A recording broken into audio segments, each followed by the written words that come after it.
Deep in the vast forest lived a crow named Xiao Yu. Xiao Yu was no different from other crows, with a coat of jet black feathers, a pair of bright piercing eyes, and a naturally hoarse voice. However, its most notable traits were its innate persistence and curiosity. It was the height of summer. The scorching sun was baking the earth. Xiao Yu had been circling in the sky for a long time. Its throat so dry it felt like it was on fire. It was desperately searching for a source of water, hoping to find a bit of relief. As it flew over a wide open meadow, it noticed an abandoned ancient garden not far away. The garden was overgrown with weeds and tangled vines. Amidst the ruins, there was a small stone platform, and on it sat a transparent glass bottle. A wave of joy washed over Xiao Yu. It swooped down, landing steadily on the platform. It peered closer and saw that there was indeed water in the bottle. But the water level was very low, just sloshing around at the bottom. The bottle's neck was too narrow and long for its beak to reach. Xiao Yu tried pecking at it, grabbing it with its claws, and even attempting to tilt the bottle with its body. But the bottle was too heavy and wouldn't budge. It anxiously circled the bottle a few times, letting out a few hoarse cries, but it was no use. At that moment, two voices emerged in Xiao Yu's mind. One voice said, "Forget it. You can't drink this water. You should just look for it somewhere else." But another voice said, "Think of another way. Don't give up so easily." Xiao Yu chose the latter. It knew that if it gave up easily, not only would it remain parched and miserable, but it would also betray its own spirit of never giving up. It re-examined its predicament. The bottleneck was too narrow to drink from directly. The bottle was too heavy to tilt.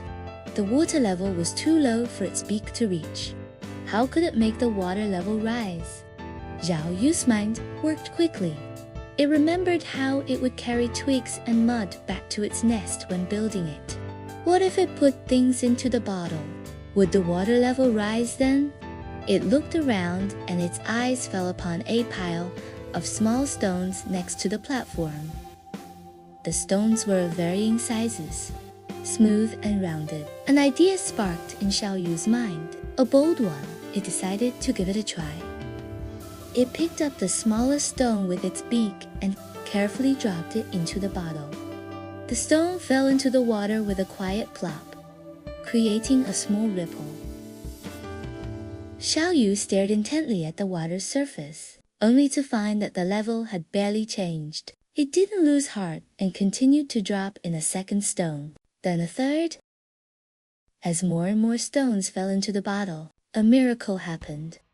The water level began to rise slowly, visible to the naked eye. Hope ignited in Xiao Yu's heart. It knew its method was working. It became more focused and efficient. It selected stones of a suitable size and accurately dropped into the bottle. Each plop was like a confirmation of its effort. The sun shone on its feathers, and sweat beaded on its brow, but it didn't feel tired at all in its eyes. This was not just about getting a drink. It was a contest against a challenge, a test of its wisdom. Time ticked by. When it dropped in the last stone, the water in the bottle finally reached the top.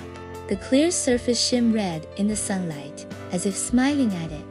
Xiao Yu excitedly dipped its head into the bottle and drank the sweet water, gulping it down and washing away days of weariness and thirst.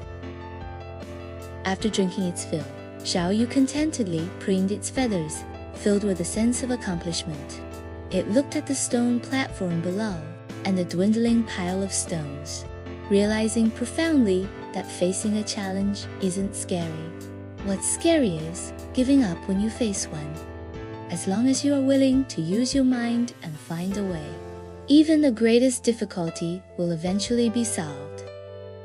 And that wisdom and perseverance were the greatest rewards of its journey.